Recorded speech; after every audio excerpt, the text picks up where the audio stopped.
একের পর এক নতুন গল্প ভিড় করছে টেলিপর্দায়। বলা বাহুল্য, বেশিরভাগ ধারাবাহিক নিয়েই এক্সাইটেড দর্শক। জি বাংলা আবার নতুন একাধিক ধারাবাহিক নিয়ে হাজির হচ্ছে।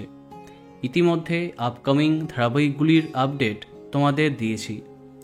গতকালই জানিয়েছিলাম জি বাংলায় আসছে জনপ্রিয় টেলি অভিনেতা প্রতীক সেনের নতুন গল্প। হ্যাঁ, প্রথমবার জি বাংলার পর্দায় কাজ করতে চলেছেন প্রতীক সেন। প্রোডাকশন নীলাঞ্জনা সেনগুপ্তর নিনি চিনিজ মাম্মা। গতকালই তোমাদের জানিয়েছি ধারাবাহিকে কে হচ্ছেন নায়িকা। প্রতীকের সাথে জুটি বাঁধছেন বিভিন্ন ওয়েব সিরিজ খ্যাত জনপ্রিয় নায়িকা অনুষ্কা চক্রবর্তী।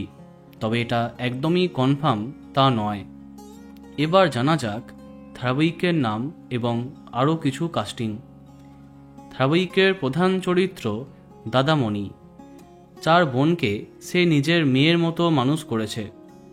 মা এবং বাবার ভূমিকা নিয়েছে। যে চরিত্রে আছেন প্রতীক সেন। ধারাবাহিকের নাম দাদামণি। এখানে তার 4টি বোনের চরিত্রেও জনপ্রিয় নায়িকাদের দেখা যাচ্ছে, যেমন কৃত্তিকা চক্রবর্তী, শুভাংশ্রী দত্ত, সুচন্দ্রা ভট্টাচার্য এবং উজানি দাশগুপ্ত। 9 তারিখে বর্ধমানে প্রোমো শ্যুট হয়ে গেছে। দেখা যাক কবে সামনে আসে প্রথম ঝলক। তো বন্ধুরা, দাদামণি ধারাবাহিকের জন্য কে কে এক্সাইটেড কমেন্টে জানাতে পারো। আর এই রকমই আরও অনেক ভিডিও পেতে সাবস্ক্রাইব কারেন্ট বস। ধন্যবাদ।